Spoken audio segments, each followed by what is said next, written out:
Am I audible?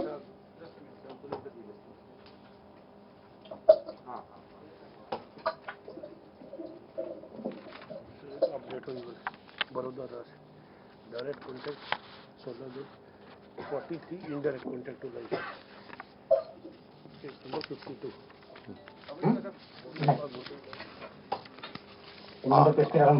মোক শুনা পাই আছে আপোনালোকে?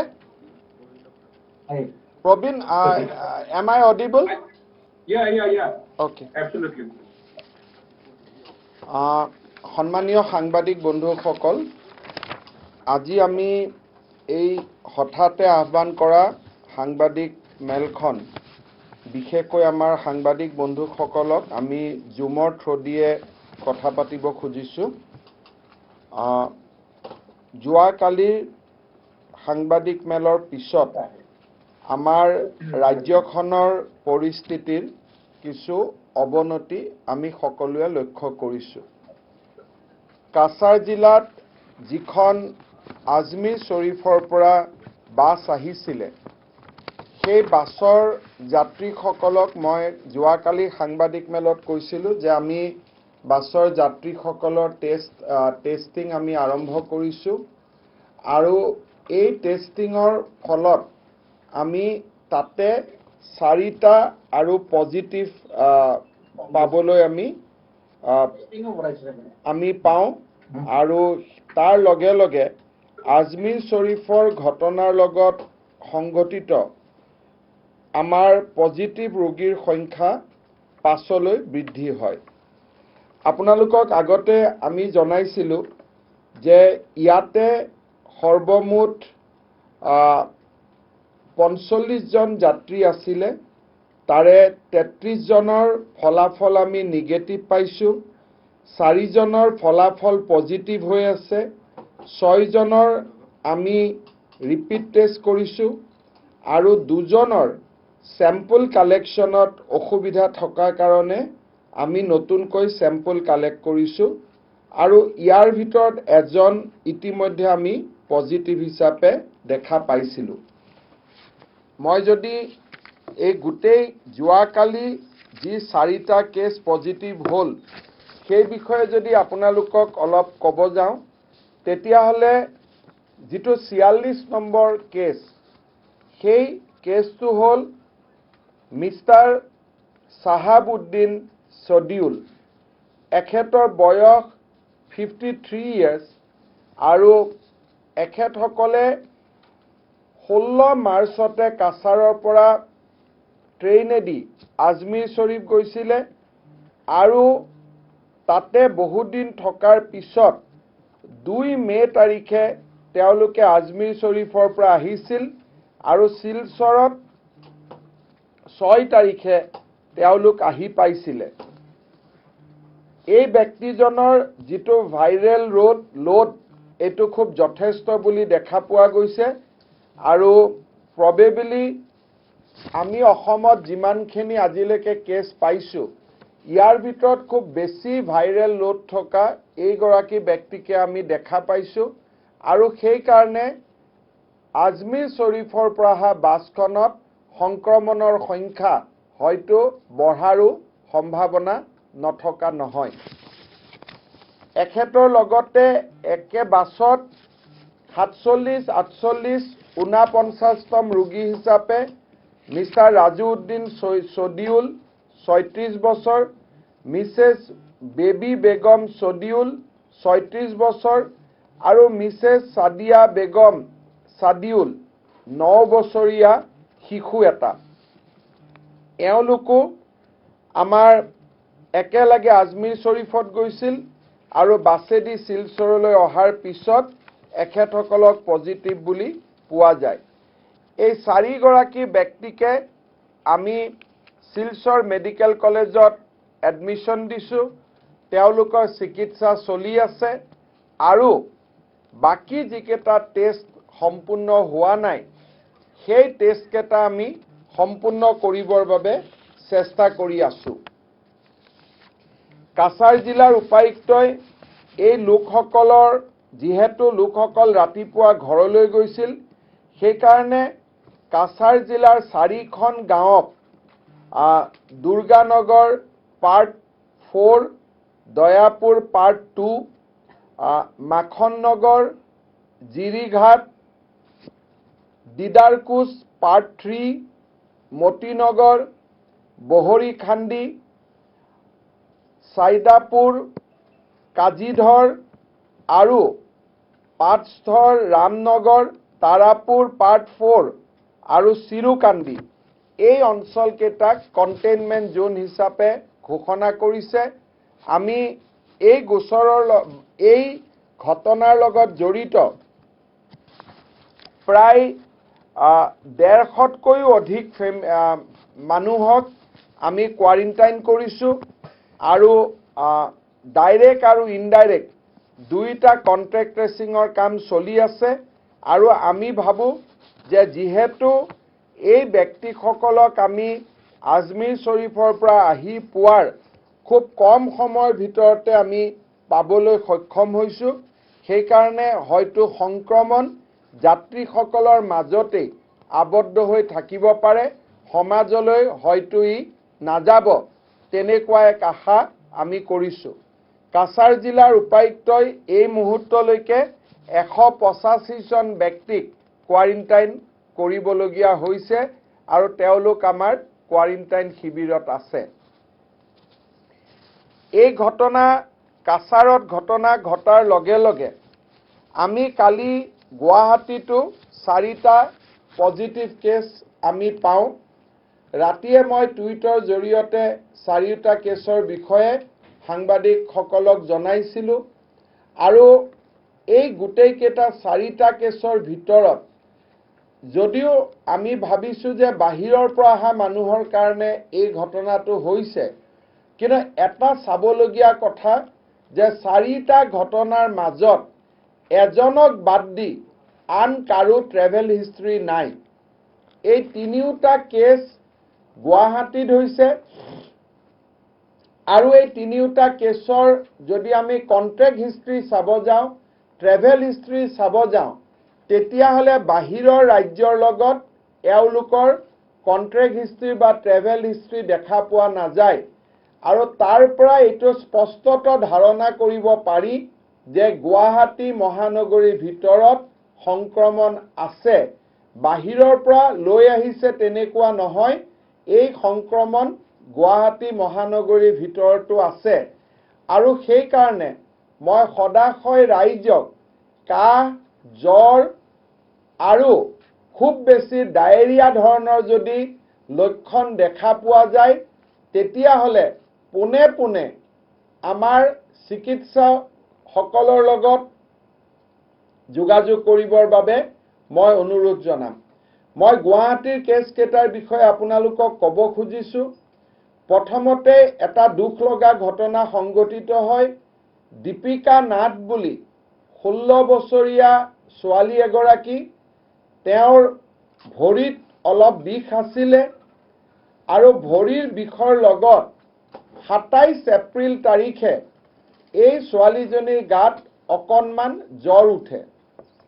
জ্বৰ উঠোৱাৰ পিছত ছোৱালীজনী ESI হস্পিটাল বেলতলাৰ তাতে তেওঁ OPDত যায় আৰু ডক্টৰে তেওঁক এখন প্ৰেছক্ৰিপশ্যন লিখি দিয়ে।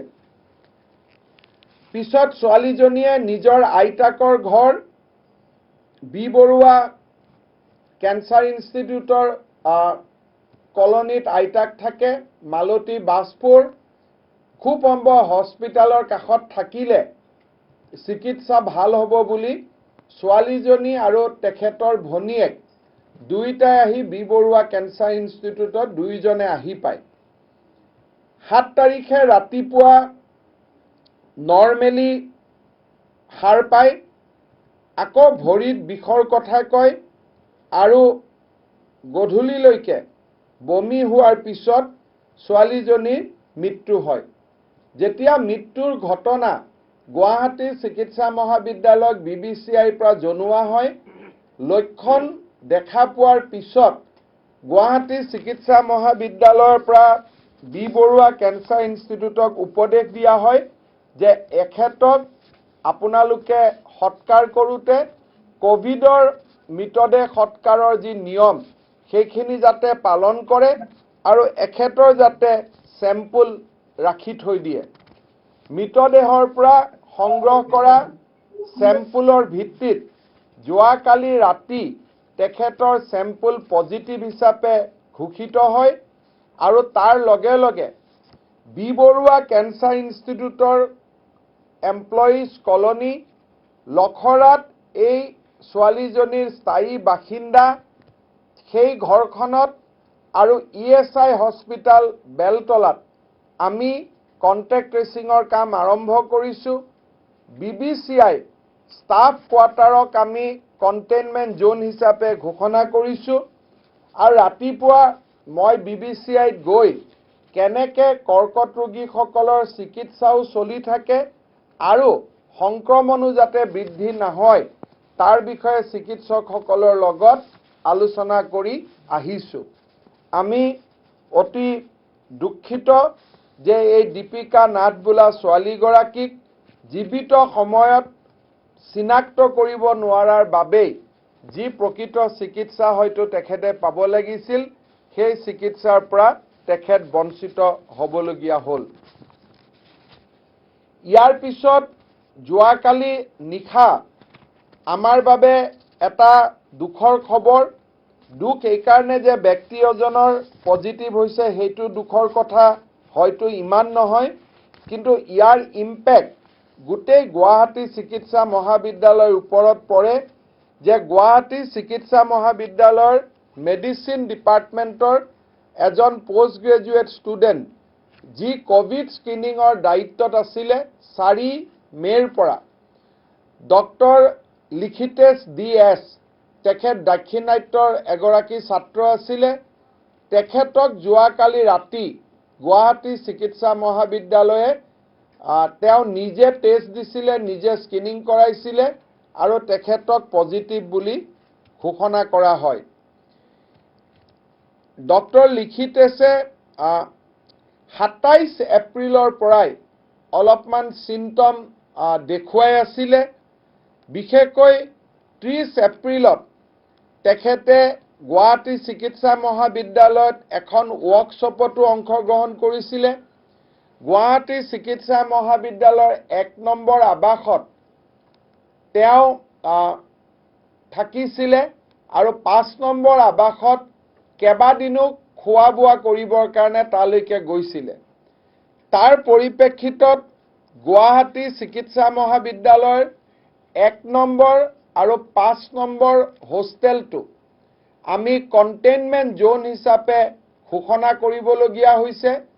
তাৰ লগে লগে গুৱাহাটী চিকিৎসা মহাবিদ্যালয়ৰ অধীক্ষক ৰমেন তালুকদাৰকে ধৰি প্ৰায় প্ৰশাসনৰ লগত জড়িত কেইবাজনো চিকিৎসকক কোৱাৰেণ্টাইন কৰিবলগীয়া হৈছে আৰু আমাৰ এই গুৱাহাটী চিকিৎসা মহাবিদ্যালয়ৰ লগত জড়িত 3য় আৰু 4ৰ্থ শ্ৰেণীৰ কেইবাজনো কৰ্মীক আমি কোৱাৰেণ্টাইন কৰিবলগীয়া হৈছে। এই এটা কেছৰ বিপৰীতে আমি 386 জন ব্যক্তিক আমি কোৱাৰেণ্টাইন কৰিছোঁ। ব্লাড তেওঁলোকৰ আমি সোৱাব লৈছোঁ আৰু আজি নিশাৰ ভাগলৈকে ৰাতি গভীৰ নিশালৈকে অৰ্থাৎ 12 বজাৰ পিছত এই গোটেইকেইটা টেষ্টৰ ৰিজাল্ট আমি পাম আৰু আমি GMCHৰ কণ্টেক্ট ট্ৰেচিঙৰ সোৱাব টেষ্টক আমি অগ্ৰাধিকাৰ দিছোঁ যাতে এখেতসকলৰ টেষ্ট আমি প্ৰথমতে কৰি আমাৰ ৰোগী বা ৰোগীৰ যিসকল এটেণ্ডেণ্ট আছে তেওঁলোকক যাতে আমি অভয় আৰু আশ্বাস দিব পাৰোঁ। মই পৰৱৰ্তী সময়ত GMCৰ বিষয়ে আৰু অলপ কম। এতিয়া আমি গৈছোঁ আমাৰ যিটো 4ৰ্থ কেছ, গুৱাহাটীৰ যিটো 3য় কেছ, সেই 3য় কেছটো হ'ল আমাৰ খাৰঘুলি পাহাৰৰ আমাৰ GMDয়ে নিৰ্মাণ কৰা পানী টেংকিৰ কাষত বৰদা দাস বুলি এগৰাকী মহিলা, তেখেতৰ অনুৰাধা চিনেমা হলৰ কাষত তেওঁৰ ছোৱালীৰ লগত আছিলে। যোৱা পৰহি নিশা তেওঁ যেতিয়া অমিয় খাৰঘুলিৰ নিজৰ ঘৰলৈকে যায় কাহৰ কমপ্লেইন আছিলে ওচৰৰ দুই এঘৰ মানুহক কাহৰ ঔষধো খুজিছিলে গভীৰ নিশা যেতিয়া খুব বেছিকৈ ডায়েৰিয়া ধৰণৰ কমপ্লেইন হয় তেওঁ মহেন্দ্ৰ মোহন চৌধুৰী চিকিৎসালয়ত যায় মহেন্দ্ৰ মোহন চৌধুৰী চিকিৎসালয়ত প্ৰাৰম্ভিক চিকিৎসাৰ পিছত তেওঁক জিএমচি লৈ প্ৰেৰণ কৰা হয় জিএমচিত যোৱা পৰহি ৰাতি 2টা বজাত তেওঁৰ চেম্পল লোৱা হয় আৰু যোৱাকালি ৰাতি এই চেম্পল চোৱাৰ পিছত তেওঁক পজিটিভ বুলি ঘোষিত কৰা হয় প্ৰথমতে শাৰদা দাস বৰদা দাস এটা কমপ্লেইন আছিলে কিন্তু ৰাতি মই 12:12:30 বজাত যেতিয়া জিএমচিত গৈছিলো নিজে তেওঁৰ ৰেজিষ্টাৰ গুটেইখিনি চোৱাৰ পিছত আমাৰ প্ৰিন্সিপাল সেক্ৰেটাৰীও গুটেইখিনি চোৱাৰ পিছত আমি নিশ্চিত হৈছিলো যে এই স্যাম্পলটো বৰদা দাসৰে আৰু শাৰদা দাস বুলি কোনো ৰোগী জিএমচিত অহা নাছিলে গতিকে এই নামটো কিবা ভুলবশতঃ বৰদাই শাৰদা দাসৰ ৰূপ লৈছিলে কিন্তু আসল পেশেন্ট গৰাকীৰ নাম বৰদা দাস ইয়াৰ পিছত ট্ৰেভেল হিষ্ট্ৰী আৰু কন্ট্ৰেক্ট হিষ্ট্ৰী থকা এটা আমি পেশেন্ট পাইছিলো তেখেতৰ নাম হল দেৱৰাজ আচাৰ্যজী তেখেত বাইহাটা চাৰিআলিৰ কাষৰ মদনপুৰৰ বাসিন্দা তেওঁ শিলিগুৰিত গৈছিলে মেদিনাপুৰত তেখেতে টাটাৰ কিবা ওয়্যাৰহাউছত কাম কৰে আৰু তেওঁক মেদিনাপুৰলৈকে কোম্পানীয়ে পঠাইছিলে আৰু মেদিনাপুৰত বহুদিন থকাৰ পিছত তেওঁ নিজৰ গাড়ী দি তেওঁ প্ৰায় 6 তাৰিখে ৰাতি 11 বজাত আহি সৰুসজাই ষ্টেডিয়াম উপস্থিত হয় শ্ৰীৰামপুৰৰ মাজেদি সৰুসজাইত আমি তেওঁ আৰু তেওঁৰ লগত অহা বাকি দুইজন ব্যক্তিৰ আমি স্যাম্পল লওঁ তেওঁৰ লগত অহা দুইজন ব্যক্তিকে নিগেটিভ দেখুৱা হয় কিন্তু এই দেৱৰাজ আচাৰ্যজী যাৰ লগত ওয়েষ্ট বেংগলৰ কন্ট্ৰেক্ট হিষ্ট্ৰী আছে বা তেওঁলোক ওয়েষ্ট বেংগলৰ পৰা আহিছিলে তেখেতক আমি পজিটিভ হিচাপে আমি পাওঁ গভীৰ নিশাই তেখেতক মহেন্দ্ৰ মোহন চৌধুৰী চিকিৎসালয়ত অনা হয় আৰু তেওঁৰ লগত তেওঁ যেহেতু 3 গৰাকী মানুহ অকলে থাকিছিল আৰু 3 গৰাকী মানুহৰ গাত হোম কোৱাৰেণ্টাইনৰ স্থান থকাৰ কাৰণে তেওঁলোক ঘৰৰ একেবাৰে বাহিৰত যোৱা নাছিল সেইবাবে আমি বাকি দুগৰাকী যদিও নিগেটিভ দেখুৱাইছে 2 গৰাকীকে আমি দদৰা খিঙিমাৰী মডেল হস্পিটালত কোৱাৰেণ্টাইন কৰিছো আৰু পেশেন্টজনক আমি মহেন্দ্ৰ মোহন চৌধুৰী চিকিৎসালয় আমি ট্ৰান্সফাৰ কৰিছো অৰ্থাৎ আমি যদি দেখা পাওঁ যে গুৱাহাটীৰ কাছাৰৰ 4টা কেছৰ 4টাৰে ট্ৰেভেল হিষ্ট্ৰী আছে আজমিৰ শৰীফ গুৱাহাটীৰ বা কামৰূপ অবিভক্ত কামৰূপ জিলা বা যেহেতু সৰুসজাই টেষ্টিং হৈছিলে আমি 4টাই টেকনিক্যালি গুৱাহাটীৰ মেট্ৰো কেছ বুলি ক'ব লাগিব আৰু এই 4টাৰ এগৰাকীৰ ট্ৰেভেল হিষ্ট্ৰী আছে ফ্ৰম শিলিগুৰি বৰ্তমানলৈকে ওয়েষ্ট বেংগলৰ ট্ৰেভেল হিষ্ট্ৰী থকা এজন কোচবিহাৰৰ আমি পজিটিভ পেশেন্ট পালো এজন আমি মেদিনাপুৰৰ এজন আমি পজিটিভ পেশেন্ট পালো তাৰ পৰা পশ্চিম বংগটো যে বিভিন্ন জিলাত এই ৰোগে বিয়পিছে তাৰ এটা আভাস দিয়ে কিন্তু বাকি 3জন পেশেন্ট ডক্টৰ লিখিতেশ বা দীপিকা নাথ বা বৰদা দাস এই সকলৰ কোনো ট্ৰেভেল হিষ্ট্ৰী নাই তাৰ ফলত আমি ধাৰণা কৰিব পাৰো যে গুৱাহাটীত আগত আমি মনীষ তিব্ৰিয়ালকো দেখিছিলো যে গুৱাহাটী মহানগৰীত এই কৰোনা ভাইৰাছৰ কৰবাত নহয় কৰবাত ট্ৰেছ আছে আৰু সেই কাৰণে গুৱাহাটী মহানগৰীৰ ৰাইজে জ্বৰ কাহ হলে যদি শুকান কাহ হয় কাহৰ লগত যদি কফ নুলাই তেতিয়া হলে অনুগ্ৰহ কৰি আপোনালোকে চৰকাৰৰ লগত যোগাযোগ কৰক 104 নম্বৰত ফোন কৰক অন্যথা আমাৰ হস্পিটালৰ লগত আপোনালোকে যোগাযোগ কৰক প্লিজ আপোনালোকে ইগনোৰ নকৰিব গুৱাহাটী চিকিৎসা মহাবিদ্যালয়ত আমি খুব সতৰ্কতাৰে জিএমচিএইচৰ ক্ষেত্ৰত আমি খোজ পেলাইছো এই ঘটনাৰ খবৰ লোৱাৰ লগে লগে যোৱা নিশাই মই জিএমচিএইচ হস্পিটালত যাওঁ আৰু তাতে আমাৰ প্ৰশাসনৰ লগত জড়িত সকলোকে আমি কোৱাৰেণ্টাইন কৰোৱাৰ ব্যৱস্থা নিশাই আমি হাতত লওঁ ৰাতিপুৱাই মোৰ অফিচত আমাৰ স্বাস্থ্য বিভাগৰ উচ্চ পদস্থ বিষয়াসকলৰ লগত ৰাতিপুৱা 8:30 বজাত আমি মিটিং কৰোঁ আৰু আমি সিদ্ধান্ত লওঁ যে জিএমচিএইচত নেক্সট 3 days আমি নতুন এডমিশন নিদিওঁ কাৰণ আমি জিএমচিএইচখন সম্পূৰ্ণভাৱে যাতে আমি তাৰ পৰিৱেশটোৰ বিষয়ে গম পাওঁ কি হৈছে কি হোৱা নাই তললৈকে যাতে যাব পাৰোঁ সেই কাৰণে আমি গোটেই জিএমচিএইচত নতুন পেশেন্ট আমি এডমিশন আমি লগে লগে বন্ধ কৰোঁ এই ডক্টৰ লিখিতেছৰ লগত জড়িত গোটেই কেইজন ষ্টুডেণ্টৰ ডক্টৰৰ আমাৰ গ্ৰেড 3 গ্ৰেড 4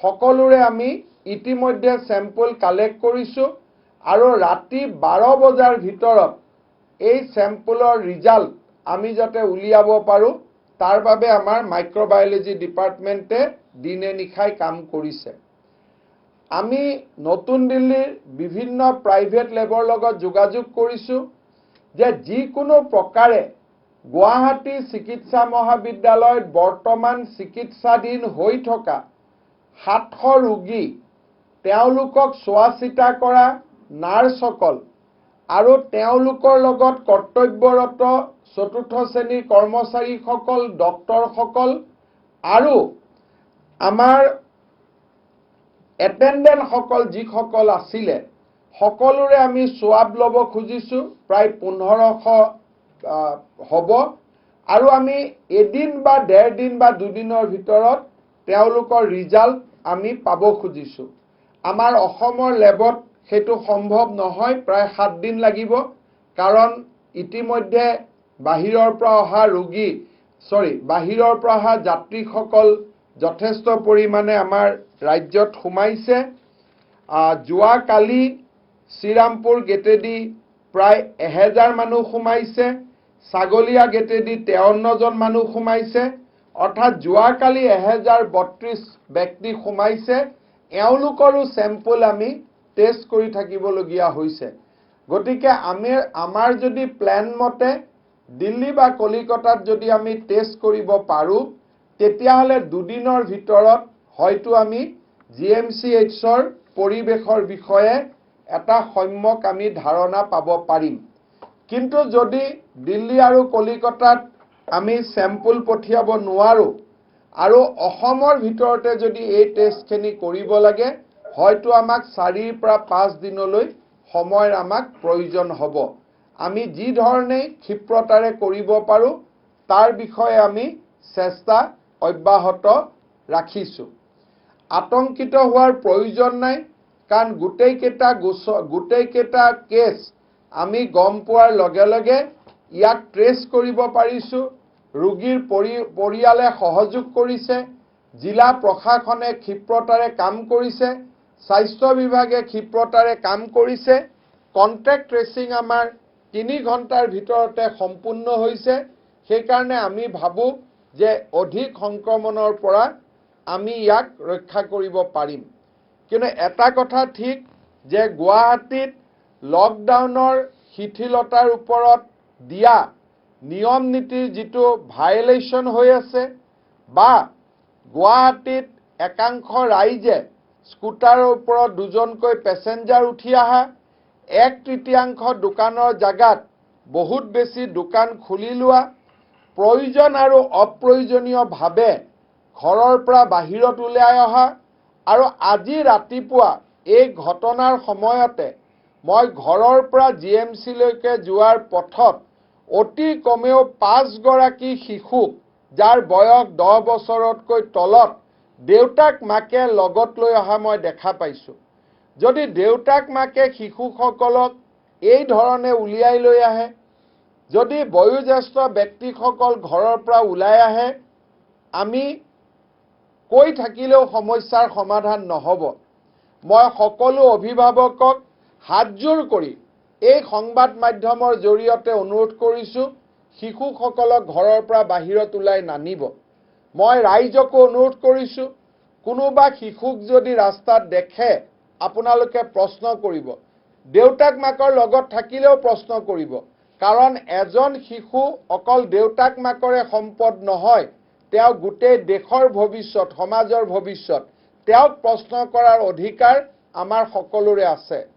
ঠিক সেইধৰণে 65 বছৰৰ ওপৰ ব্যক্তিক দেখিলে আমি যাতে তেওঁলোকক ঘৰলৈ উভতাই পঠাওঁ, তাৰ বিষয়ে আপোনালোকৰ জৰিয়তে গুৱাহাটীবাসী ৰাইজক মই অনুৰোধ কৰিছোঁ।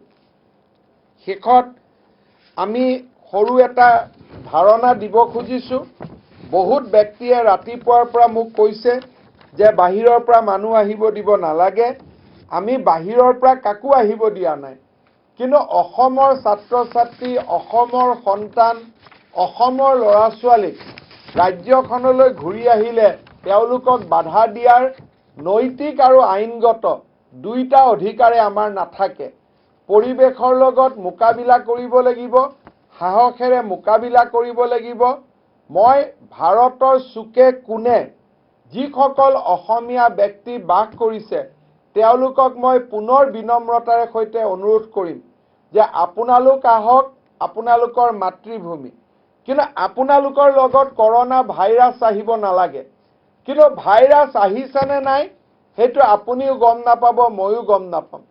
উৰিষ্যাৰ চৰকাৰে উৰিয়া লোকসকলক অনুৰোধ কৰিছে যে উৰিষ্যাখনক ৰক্ষা কৰা আমাৰ সকলোৰে দায়িত্ব। সেইকাৰণে আপোনালোকে উৰিষ্যালৈকে নাহিব, য'তে আছে তাতকে থাকি উৰিষ্যাখনক ৰক্ষা কৰক। ময়ো অসমবাসী ৰাইজক অনুৰোধ কৰিম যে আপোনালোক য'তে আছে ত'তে থাকি আপোনালোকে আমাৰ ৰাজ্যখনক এই বিপদৰ পৰা ওলাই অহাত সহায় কৰক। কিন্তু যদি আপোনালোকে মাতৃভূমিলৈকে উভতি আহে, অহাৰ লগে লগে চৰকাৰৰ নিয়ম নীতিসমূহ পালন কৰক। যোৱাকালি সৰুসজাই ষ্টেডিয়ামত 3খনকৈ কাজিয়াৰ আমি সন্মুখীন হ'বলগীয়া হৈছে। ইয়াত অহাৰ পিছত কোৱাৰেণ্টাইন হ'ব নোখোজে। এখন গাড়ীত 3জন মানুহ আহিব লাগে, 7জনলৈকে গাড়ীত পাঞ্জাপা দি মানুহ আহিছে। সেই ধৰণে আহিলে আমাৰ সমস্যা থাকিব। গতিকে এই টিভিৰ জৰিয়তে, সংবাদ মাধ্যমৰ জৰিয়তে ভাৰতবৰ্ষৰ চুকে কোণে থকা অসমীয়াসকলক মই অনুৰোধ কৰিম যে পৰিস্থিতিৰ গম্ভীৰতা বুজি আপোনালোকে প্ৰয়োজনীয় সিদ্ধান্ত ল'ব। সাংবাদিকসকলৰ জ্ঞাতাৰ্থে মই জনাব খোজো যে 6 মে'ত 281জন ব্যক্তি আহিছে, 7 মে'ত 522জন ব্যক্তি আহিছে, 8 মে'ত এই পৰ্যন্ত 176 ব্যক্তি আহিছে শ্ৰীৰামপুৰ গেটেদি। ধুবুৰীদি ছাগলীয়া গেটেদি 53 ব্যক্তি এতিয়ালৈকে সোমাইছে আৰু সৰ্বমুঠ 132 গৰাকী ব্যক্তি এতিয়ালৈকে অসমত সোমাইছে। ইয়াৰে 704জন গুৱাহাটীত, কোকৰাঝাৰত 126জন, যোৰহাটত 103জন, তেজপুৰত 77জন আৰু কাছাৰত 22জন আমাৰ ৰিজনেল কেম্পলৈকে গৈছে। এই সংখ্যাৰ ভিতৰত আজমিৰ শৰীফৰ গাড়ীখন আমি এইকাৰণে অন্তৰ্ভুক্ত কৰা নাই কাৰণ তেওঁলোকে অসম চৰকাৰৰ বিনা অনুমতিত অসমত প্ৰৱেশ কৰিছিলে। সেই বিষয়ে যোৱাকালি আমি আলোচনা কৰিছোঁ। কিন্তু অসমত যি ব্যক্তি আহিছে আমি তেওঁলোকক কোৱাৰেণ্টাইন কৰি টেষ্ট লৈছোঁ।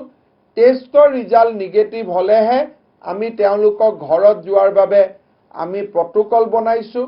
আমি সকলোৱে এই ৰিজনেল স্ক্ৰিনিং চেণ্টাৰবিলাকত আমি নিজে আছোঁ। যোৱাকালি আমাৰ কমিশনাৰ হেল্থ নিজে কোকৰাঝাৰত আছিলে। আজি ডাইৰেক্টৰ হেল্থ সাৰ্ভিস নিজে কোকৰাঝাৰত ষ্টেচন কৰি আছে। আমি দিনে নিশাই সৰুসজাই ষ্টেডিয়ামত অহা যোৱা কৰি আছোঁ যাতে নিয়মৰ শিথিলতা নহয়। সেই ধৰণে তেজপুৰ, যোৰহাট আৰু কাছাৰতো আমাৰ বিষয়াসকলে যৎপৰোনাস্তি নিয়মৰ মাজেৰে কাম কৰিবলৈ চেষ্টা কৰিছে। ৰাইজক মই পেনিক নহবৰ বাবে আহ্বান জনাম কিন্তু যান বাহন আদিৰ ক্ষেত্ৰত চৰকাৰে যদি কিবা নতুন নিয়ম নীতি ঘোষণা কৰে তাক পালন কৰিবৰ বাবে মই আহ্বান জনাম আশা কৰো যে গুৱাহাটীৰ ৰাইজে বিশেষকৈ সহযোগিতা কৰিব আৰু ILI ইনফ্লুয়েঞ্জা লাইক ইলনেছ যদি কোনোবাই দেখা পায় বা খুব হঠাতে হোৱা ডায়েৰিয়া আদি যাতে দেখা পায় আমাৰ চিকিৎসকসকলৰ লগত যাতে তৎকালীনভাৱে যোগাযোগ কৰে তাৰ বাবে মই অনুৰোধ জনাম মোৰ ফালৰ পৰা আপোনালোকক এইখিনিয়ে খবৰ দিবলগীয়া আছিল আপোনালোকৰ যদি কিবা প্ৰশ্ন আছে আপোনালোকে কৰিব পাৰে Mr. Minister, can you hear me? Yes. Regarding the doctor from GMCH who has tested positive, was he using PPE kit provided by the government? Yes, he was in the screening from 4th. So from 4th onwards, he was using full PPE kit. But it is now it is appearing that he was infected with the disease prior to 4th. And in that point of time, as he was not in COVID duty, he was in hostel or he was in workshop. It is not mandatory to wear PPE kit in that point of time. But on 4th, when he joined duty as in COVID room, he was wearing PPE kit. Mr. Minister, has the GMC and the Tripura constituency both being declared as containment zone or part of it? Can you give us a bit of clarity on this? Hostel number 1 and 5 of GMCH is now containment zone, and the employees colony of B. Borua Cancer Institute is now containment zone. Not the entire hospital. Of course, in GMCH, we have asked people not to visit our hospital except COVID screening.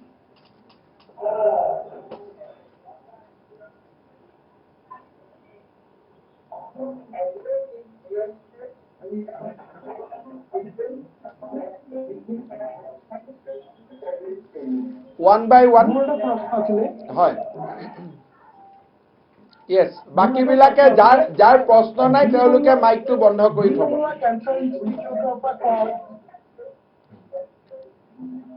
Yes, Zarida. Yes, Zarida, you are audible. বাকি বিলাকে মাইকটো বন্ধ কৰি দিয়ক আমাদেৰ জনাইছে যে তেওঁলোকে এটা সমস্যাৰ সন্মুখীন হৈছে যে তেওঁলোকৰ চিকিৎসা কৰ্মী নাৰ্ছ ডক্টৰ আৰু বাকিবিলাক যোনবিলাক ডিউটিত নাছিলে তেওঁলোকক যেতিয়া এতিয়া মাতি আনিব বিচাৰিছে কামলে তেওঁলোকে কৈছে যে ভাড়াতীয়া লেণ্ডলৰ্ডে তেওঁলোকক কোভিড চাৰ্টিফিকেট বিচাৰিছে আৰু কৈছে যে আপোনালোক নাহিব এতিয়া চৰকাৰৰ ফালৰ পৰা এনেকুৱা লেণ্ডলৰ্ড বিলাকলে ভাড়াতীয়াসকললে এনেকুৱা দিব নেকি যে যদি তেনেকুৱা দৃষ্টিগোচৰ হয় ব্যৱস্থা ল'ব নহয় চৰকাৰৰ ষ্টেণ্ডিং নিৰ্দেশ আছে যে স্বাস্থ্য কৰ্মীসকলক কোনো কাৰণতে হাৰাশাস্তি কৰিব নোৱাৰে আৰু কোনোবা লেণ্ডলৰ্ডে বা কলনীৰ মানুহে যদি স্বাস্থ্য কৰ্মীসকলক হাৰাশাস্তি কৰে both under Disaster Management Act and Epidemic Control Act, this is a non-bailable offense. এইটো এটা জামিনবিহীন গোচৰ সেইকাৰণে মই সকলোকে অনুৰোধ কৰিম যে স্বাস্থ্যকৰ্মী ডক্টৰ চিকিৎসক নাৰ্ছসকলক তেওঁলোকৰ দায়িত্ব পালনৰ বাবে অহা যোৱা কৰোঁতে কোনো কাৰণতে যদি যাতে বাধাৰ সৃষ্টি নকৰে Mr. Minister, yes since আমাৰ অসমত এতিয়ালৈকে দুটা আমি কেছ পাইছো যাৰ contact travel history from West Bengal আৰু আমি ৱেষ্ট বেংগলৰ সিচুৱেশনটো জানো কিবা পাৰ্টিকুলাৰ মানে আৰু স্টেপিং আপ সাৰ্ভেইলেন্স মানে যিমান ৱেষ্ট বেংগলৰ পৰা আহিব আনঅৰ্গানাইজড বা অৰ্গানাইজড way. So we have advised police department that they should not issue permit to the people originating from West Bengal and Laos. They should issue in a very, very selected humanitarian when it's very, very it is required for that person to travel for extreme humanitarian ground, then only they should issue pass from West Bengal. But at the same time, I do not want to comment on the situation in West Bengal because that is not my jurisdiction.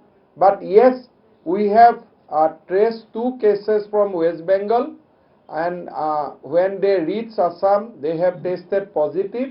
So we are we will be little careful allowing people from West Bengal to enter into Assam.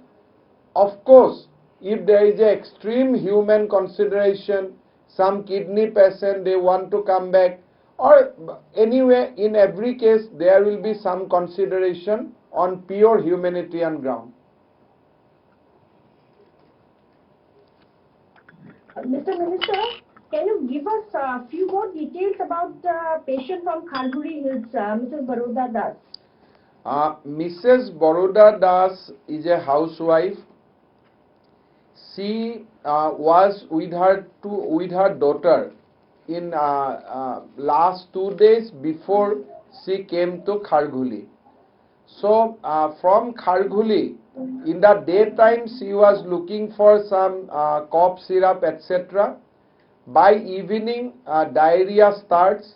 Then she went to MMC. MMC she got 1 saline, and our treating doctor realized that this might be COVID. So immediately they referred her to GMCH. Both husband and wife was in GMCH, and in quarantine we discovered that she is tested positive. So she was immediately admitted in the COVID wing of GMCH hospital. Husband is under quarantine. Other family member is also will be in quarantine. I think already they are in quarantine. What is her age? What is her age, Mrs. Das? Age? Can you 50. They are saying 55. But somebody said that she has a grandchildren also. But as you know that we can only go by the age disclosed by their family. So it is 55. মন্ত্ৰী ডাঙৰীয়া এতিয়া জোনৰ ক্ষেত্ৰত কিবা বিবেচনা হ'ব নেকি মন্ত্ৰী ডাঙৰীয়া এতিয়া বৰ্তমান জোনৰ ক্ষেত্ৰত আকৌ কিবা বিবেচনা কৰিব নেকি যেহেতু শেহতীয়াকৈ 8জন বুলিয়ে ক'ব লাগিব বৰাকৰ 4জন গুৱাহাটীত 4জন আমি কাছাৰ জিলাত কিমানটা আৰু ফাইনেলি কেছ পাওঁ আমি চাই আছো গুৱাহাটীত মেট্ৰপলিটান হিচাপত if you decide 4 case vis-a-vis our total number of population, so Kamrup Metro as a whole status change koribologia kothato probably oha nai, but all these activities will be taken by Government of India. So immediately on tested positive, we have given the information real time to Government of India. So if there is any communication we receive from Government of India on zonal categorization, we will inform you immediately.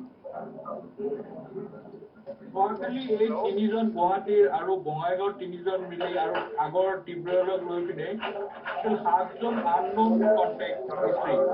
So, what are your options now? No, I think there are few people we are testing positive without any clear-cut travel or contact history. So, in that scenario, this is the reality of life, and we have to face it.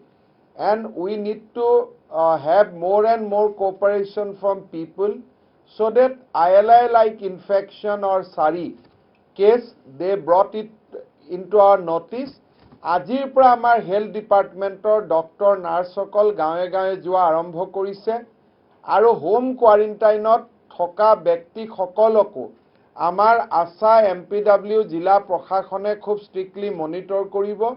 My only observation is that it is not necessarily that travel history thoka manuhore COVID-19 hoise.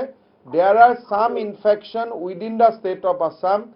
Maybe amar nojorot oha nai, ami route jabo pora nai, we are only getting one secondary infection is happening. গুৱাহাটীত rapid টেষ্টিংটো বঢ়োৱাৰ ক্ষেত্ৰত চিন্তা কৰিছে নেকি rapid random sampling টেষ্টটো? Random testing আমি হয়তো কৰিব লাগিব, but not in a kit. We can only collect swab randomly, but we have to test in only laboratory because ICMR has stopped testing by kit. So we can collect sample in a random manner, but test has to be in a lab environment.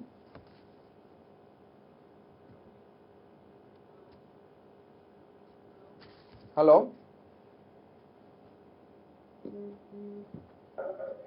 Hello? মই আপোনাৰ নাম্বাৰকেইটা repeat কৰিব নেকি? এতিয়ালৈকে কিমান মানুহ enter কৰিছে নাম্বাৰটো অলপ ৰিপিট কৰিব লাগিছিলে।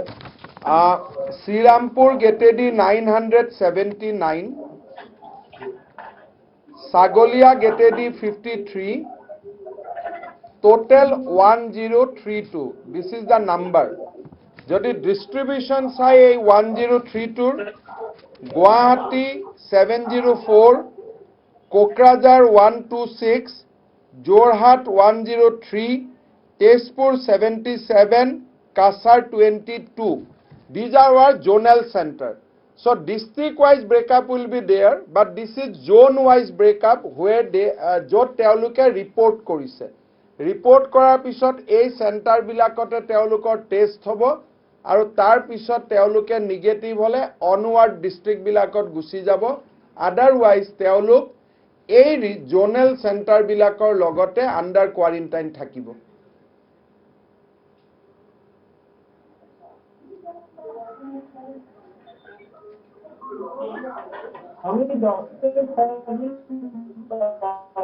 You are not audible.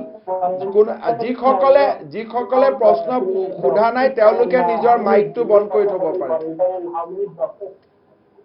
Yes, Ratnadeep. Ratnadeep, can you repeat? I was asking you that how many senior doctors have you quarantined, as well as how many junior doctors from GMCH, and also the figures from V. Borua Cancer Institute. In V. Borua Cancer Institute, one doctor he reside in Borpeta, so he will be quarantined along with 3 nurses. So in V. Borua, immediate direct contact tracing is less, but in the family, some more quarantine will take place. I think 12 quarantine will take place. So far as GMCH is concerned, we are quarantining 2 professor level faculty, our deputy superintendent, then there are almost good number of postgraduate students and UG students. So it is a mixed bag altogether. Mr. Minister, Yes. With the death of the teenager, can we say that the number of casualty in Assam has increased to 2 regarding COVID-related deaths? I have to will report it to the central government, but because we have not treated her during her lifetime, so if we test a person on after death and she or he comes out to be positive, what will be their locus standi or categorization, that we will discuss with the government of India. Because we have to find out what is the protocol on this. We will be able to inform you, but anyway government of India will also take notice of it and they will also declare accordingly. But I will be answer you specific question maybe tomorrow. I will consult with government of India. Thank you. Minal, yes. Minal Talukdar.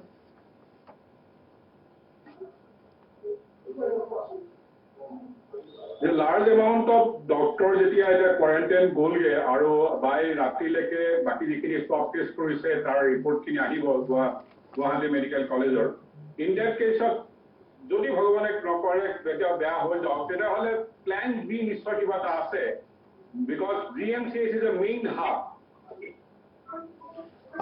Plan B is that our morale of the doctor is very high. So if you go right now also in GMCH, right from Director Medical Education to Principal GMCH, all are in field. So the morale of the doctors and nurses of GMCH is very high, and they will able to manage the show even if these direct contacts goes into quarantine. But if we pray that that will not happen. But if large number of patients gets infected, suppose large number of patients become positive, then we have to take a call complete differently. So we have plan B in place, but I don't think that much infection has taken place. Because I have met everybody today, they are healthy, and I have not seen symptom immediately. But let us wait for the report and we'll come to know by 12 midnight. But one good thing is that our doctor hokolor morale bahut besi high ase. Nobody is in panic, and everybody is taking it in their stride, and they are working, and all the patients are getting treatment today. Thank you. Just quarantine for Professor Dujanar naam kobo pari niki if it is not unethical. Quarantine ki ase amar Bosanta na doctor amar Bosanta kinot eketa na junior sai Dr. Roman Talukdar and Dr. Basanta Hajarika. Yes. Thank you. But they are only being quarantined. By evening their results will come out. Probably, hopefully they will be negative only. Yeah, because I met them also from a distance, and I found that they are. Thank you. ঠিক আছে. I think we can close it for now, but Raijok অনুরোধ করিম যে please don't be panic. The morale of the health department is very high, and we are going to work full time, and there is no need of panic. কোনো মানুহ panic নহব. আমাৰ স্বাস্থ্য বিভাগৰ বিষয়া কৰ্মচাৰী সকলে খুব ভাল কৰি কাম কৰি আছে, কৰি থাকিব। ডক্টৰ চিকিৎসক সকলে কোনো panic হোৱাৰ প্ৰয়োজন নাই। লকডাউনৰ নিয়ম নীতিখিনি মানি চলক।